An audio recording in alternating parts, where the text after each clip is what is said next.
9 news में आपका स्वागत है। आपको बता दें कि शीतकालीन सत्र की शुरुआत हो चुकी है और शीतकालीन सत्र की शुरुआत के साथ आज तीसरा दिन है। लेकिन बीते दिन की बात करें तो यहाँ पर एक बयान दिया गया और ये बयान यहाँ पर इस तरीके से दिया गया जो विवादों में छिड़ गया। एक तरफ जब पहले आपको बता दें कि विशेष सत्र बुलाया गया था संसद का, तो उस दौरान लोकसभा के अंदर रमेश बिधूड़ी ने यहाँ पर बसपा सांसद दानिश अली के खिलाफ अभद्र भाषा का इस्तेमाल किया था, जिसके बाद मामला तूल पकड़ता हुआ नजर आया। ठीक ऐसे ही अब यहाँ पर एक और सांसद, लेकिन भारतीय जनता पार्टी के नहीं है बल्कि DMK के हैं, उन्होंने ऐसा बयान दिया जिसके बाद मामला गर्मा गया है और यहाँ पर भारतीय जनता पार्टी और कांग्रेस पार्टी ये दोनों एक साथ नजर आई और लगातार उनके बयानों का विरोध करती हुई देखी गई। सबसे पहले सुनिए कि यहाँ पर क्या कुछ कहा गया। आपको बता दें कि यहाँ पर जो संसद का शुरुआत हुई थी उस दौरान यहाँ पर DMK सांसद DNV senthilkumar ने यहाँ पर कुछ बड़ा बयान दिया। क्या कुछ कहा देखिए जरा। And what is the main reason behind it? The BJP has just won many of these state elections and they have come into this house. They see themselves and their strength is always seen as winning elections after elections and going after micromanagement. But what happens in Jammu and Kashmir? Why are they not able to do that? Since they are not able to do that, they bring a state into a union territory where they can have control over the governor and then they can run the governance through that. If they were capable and if they were very confident of winning Jammu and Kashmir, would they have gone in for a union territory? So that is the main reason that the people of this country should think that the power of this BJP is only winning elections and mainly in the heartland states of Hindi and what we generally call as the Gomutra states. You cannot come to South India. You see all the results of what happens in Tamil Nadu, Kerala, Andhra, Telangana and Karnataka. We are very strong over there. So we will not be surprised if you have an option, because you can never dream of setting foot over there and taking control of all these southern states. So having the reservation bill into confidence. So we should first look into the history, because the Dravidian ideologies have always been strong and has been pro-reservations. So in the early years, before independence, the country was ruled by a minority of 3% people having a majority stay in all the government jobs, work, everywhere, education. It was the Dravidian ideology, it was our forefathers of DMK, the Justice Party, in the year 1926 that brought in the Reservation Act for work and for education in OBC sectors and for all class people. Till then, it was marginalized and only a section of the people, or 3% majority of the people, had jobs and other things.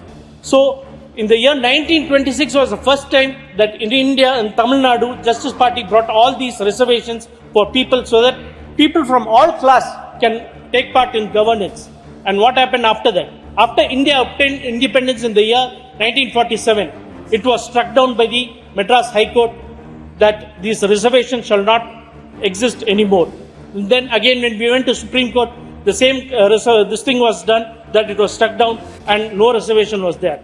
It was our leader, the great Dravidian ideology of Principal Tandai Periyar, who had, along with the then Prime Minister Jawaharlal Nehru and the Law Minister Ambedkar, had gone and sought that we need reservations for work and for education. It is completely necessary. And then after fight, at last the union government under the leadership of Prime Minister Jawaharlal Nehru agreed for reservation in work. But then Tandai Periyar and our leaders then struck it down. They said that if you give reservation only in work, who is educated? It is again only those people who are educated, that 3% of the society will again get work. So they again fought. They had many other protests, and then at last in the year 1951, the first amendment of this parliament, the first amendment of the constitution after it was formed, it was then declared that the first amendment, that there will be reservation given for both work and for education, and that is how education and work has come and reservation had come into place, and so many people, so many lakhs of people have come into governance and other places, so that we have a very good this thing. So taking the 4 pillars of the democracy, both the legislative we have reservations. It is very good that we have come till that, and now this government has also introduced the women's bill, which is a very good this thing. So, but coming into the executive, there is no reservation for OBCs. It is fully dominated by other castes, the so-called forward caste people, and a very marginalized section of the scheduled caste of the scheduled. जानकारी के अनुसार बता दें कि केंद्रीय मंत्री अमित शाह ने जम्मू कश्मीर आरक्षण बिल 2023 और जम्मू कश्मीर पुनर्गठन बिल 2023 बीते दिन पेश किया।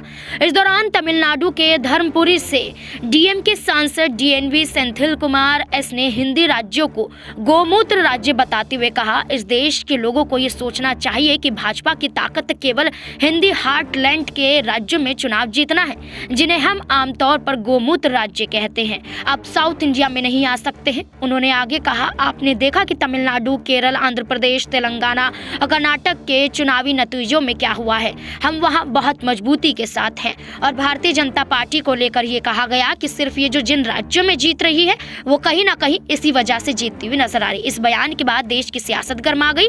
वहीं भारतीय जनता पार्टी ने इस टिप्पणी को सनातन और सनातनी परंपरा का अपमान करते हुए कहा कि ये सीधे तौर पर घोर अपमान किया जा रहा है, इसको बर्दाश्त नहीं किया जाएगा, इसलिए संसद से इन्हें बर्खास्त किया जाए।